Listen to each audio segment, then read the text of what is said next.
Vivimos rodeados de tecnología y los resultados de la misma. Admiramos la proeza de astronautas que han visitado la Luna, oceanólogos que exploran las profundidades del mar y científicos e ingenieros que día a día rompen las barreras de lo imposible.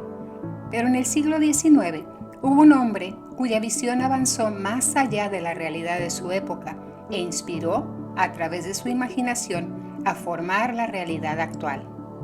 En el presente episodio visitaremos la vida y obra del autor francés Julio Verne y el impacto que su creatividad tuvo en los jóvenes lectores que pasarían a ser los líderes en el desarrollo de la ciencia.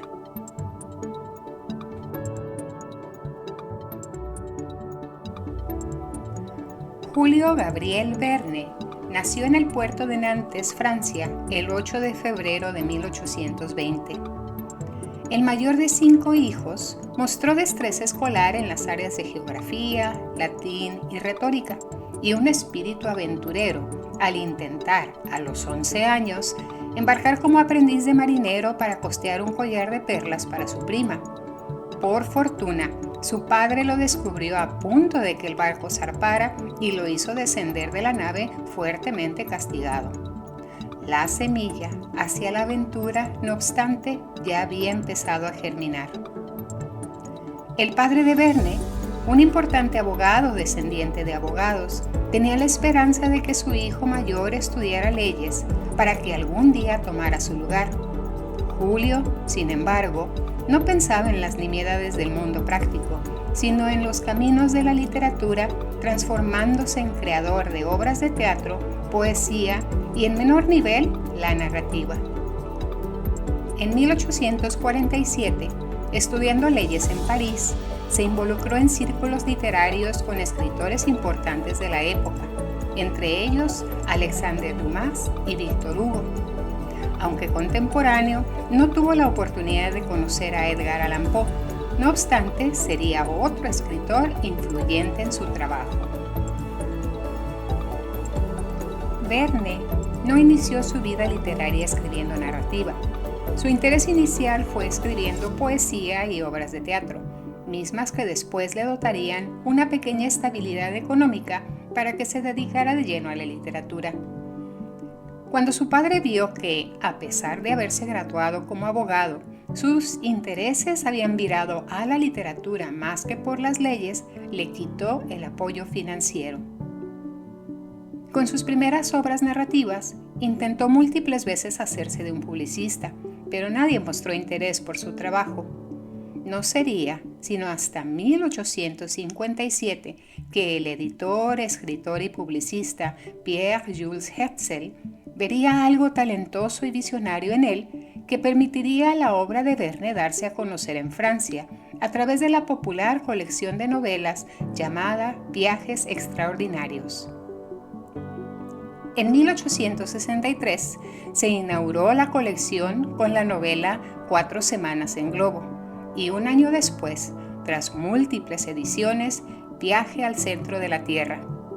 En total, se publicarían 54 novelas y se sumarían 8 más publicadas de manera póstuma. Desde el inicio, Hetzel y Verne se negaron a llamar las obras como ciencia ficción y más como ficción especulativa. Según palabras del propio editor Hetzel, las obras buscaban resumir todos los conocimientos geográficos, geológicos, físicos, astronómicos y de historia natural acumulados por la ciencia moderna y rehacer, bajo la forma de una narrativa divertida y pintoresca, la historia del universo.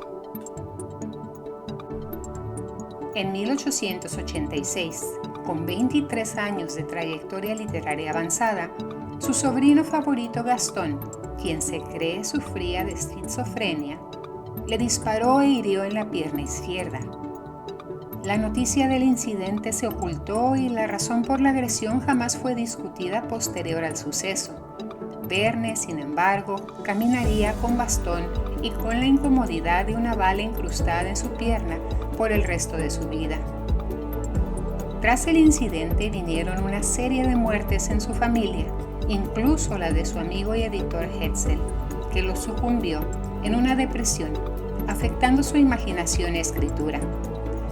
Si bien sus primeras novelas gozaban de una visión optimista hacia el progreso a través de la tecnología y la ciencia, tras el incidente del disparo, sus novelas reflejaron una visión pesimista en donde el ser humano se torna víctima de sus propias invenciones y codicia. A pesar de los obstáculos, fue un pilar en la vida política en Amiens, ciudad en la que vivió sus últimos años, y fue autor celebrado a nivel internacional, logrando escribir 65 novelas, 57 publicadas bajo su supervisión y 8 publicadas de manera póstuma, modificadas y completadas por su hijo Michel Verne. Murió en Amiens el 24 de marzo de 1905 por complicaciones por la diabetes. Tras su muerte, su esposa quemó la mayoría de sus documentos de investigación. Para el presente cartel, he hecho un resumen de su segunda obra, Viaje al centro de la Tierra, publicada en 1864. He ilustrado el inicio del capítulo 27 e incluido las ilustraciones originales hechas por el artista francés Édouard Rieu. Pero si gustas leer el libro completo, he dejado el vínculo abajo. Espero lo disfrutes.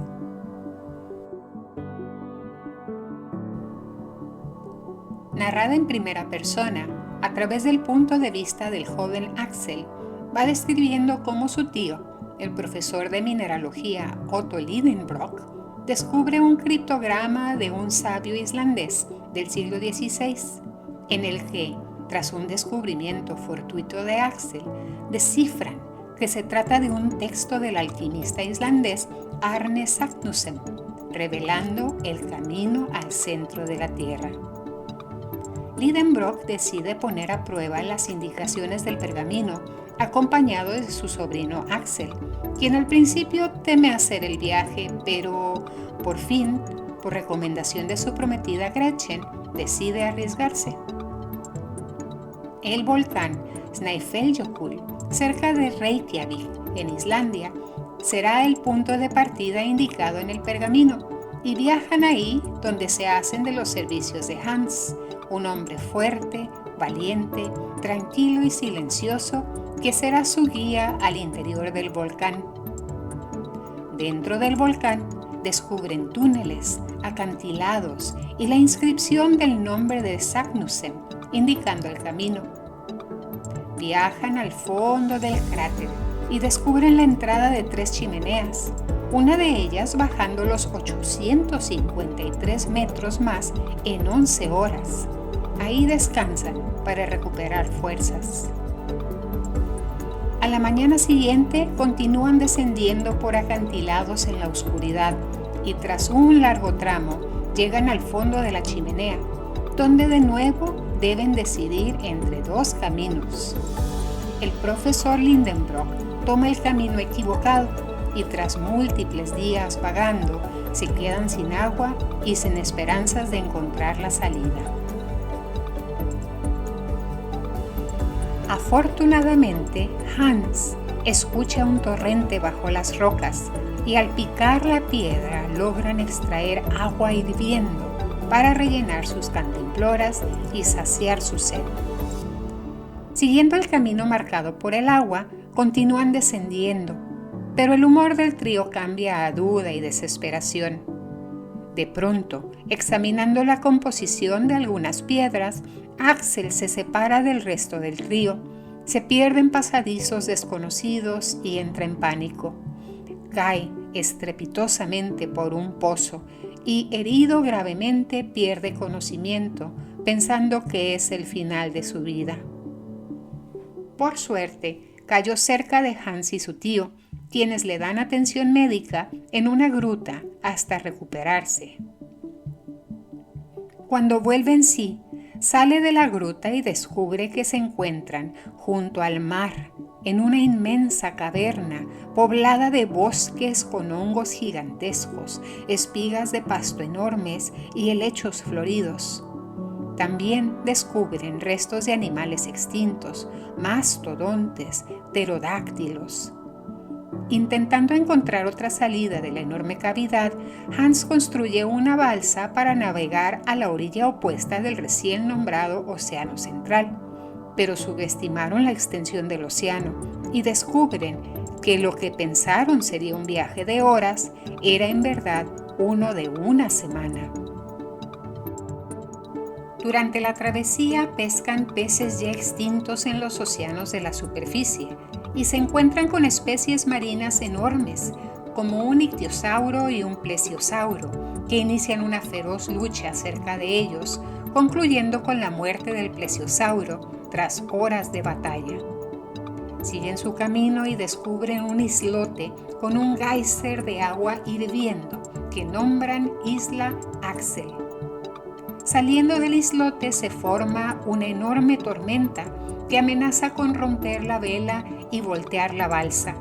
La iluminación eléctrica y el fuego de los rayos globulares literalmente hace sus oídos sangrar, hasta que, después de 3 días y 3 noches de tolerar la tormenta, habiendo perdido la vela, amarrados del mástil, abrazados el uno al otro y sin noción de coordinada medible, dado a la inestabilidad de la brújula, naufragan hasta los arrecifes de la costa, en donde Hans asegura la tripulación y los pocos instrumentos y objetos que quedan a flote en un lugar seguro.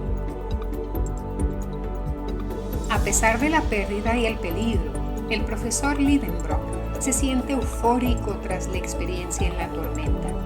No fue hasta que revisó la brújula y se dio cuenta de que se encontraban cerca de la costa de la que habían zarpado en que su humor se tornó a coraje. Furioso y desafiando todos los peligros, el profesor Lidenbrock insiste en volver a la balsa para seguir el viaje. Su sobrino Axel reclama que su ambición será fatal, pero se rehúsa a cambiar de parecer. Deciden tomarse un día para que el guía Hans restaure la balsa y las provisiones, y Axel y su tío exploran tierra adentro, en donde descubren un enorme depósito de huesos fosilizados de variados animales, entre ellos el cráneo de un ser humanoide y después el cuerpo completo de un humano momificado.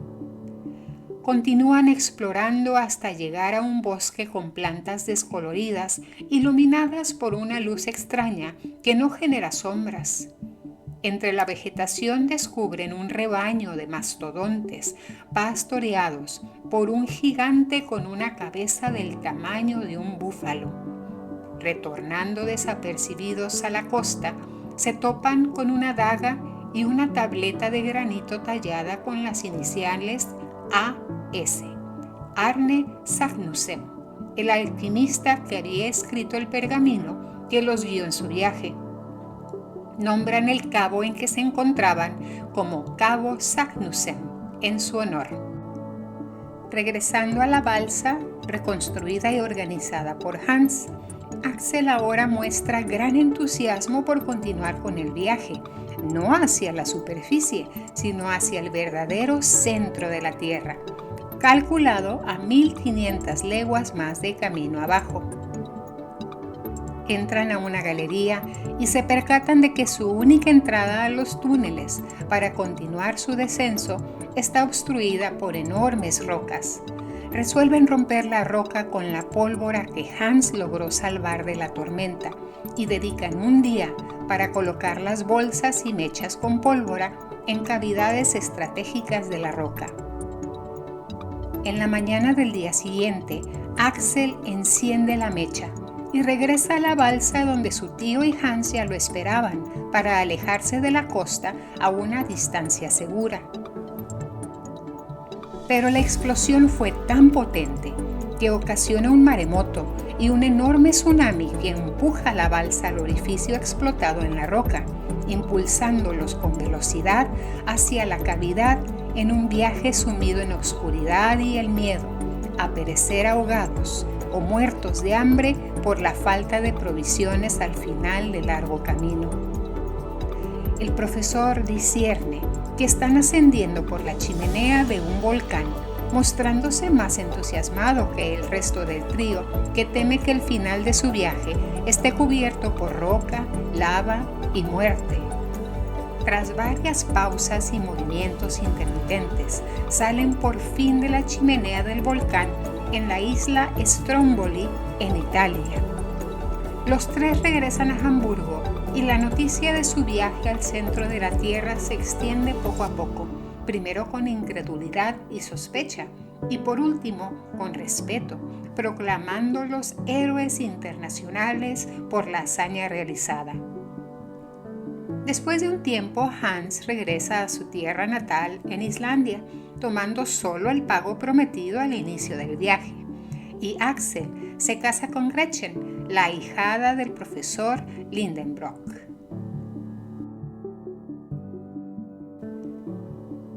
La estructura narrativa de la obra es similar a las narraciones de Sir Arthur Conan Doyle y sus personajes, el Dr. Watson y el detective Sherlock Holmes, refiriéndome a que conocemos de los sucesos a través de la voz del acompañante del personaje principal, en este caso el joven Axel, un joven aprendiz que reacciona a los conocimientos e investigaciones del profesor Lidenbrock, un personaje inteligente dado a las explicaciones científicas, poco sociable o sensible a las emociones de otros, tal como Sherlock Holmes.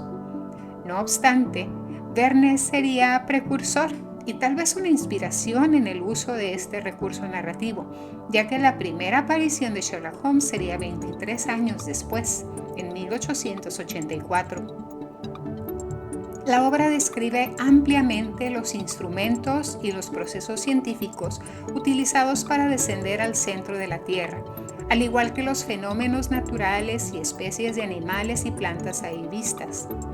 La obra fue escrita utilizando los conocimientos científicos y teorías de geología, geoquímica, sismología, paleontología, botánica y descripciones cronológicas de viajes hechos por exploradores de la época, recopilados por el mismo Verne en sus viajes de investigación y preparación de texto. Debido al amplio uso de detalles científicos en sus obras, se dice que Verne fue principalmente el vocero de las esperanzas de los científicos y que sus personajes humanos son solo una excusa para exponer de forma emocionante la utilidad y aplicación de la ciencia expuesta. La carencia del desarrollo emocional de sus personajes contribuiría a que la Real Academia Francesa negara su ingreso, pues alegaban que carecía de humanidad y de introspección existencial con la que se destacaban los grandes escritores de la época, y que sus obras de aventura y ciencia eran escritos de diversión popular para un público infantil y juvenil más que de alta literatura. Aunque este prejuicio fue muy frustrante y decepcionante para Verne, para su público y el porvenir de la ciencia ficción fue una fortuna, ya que Verne escribió sin las limitantes estilísticas que la Academia le hubiera impuesto para considerarlo miembro.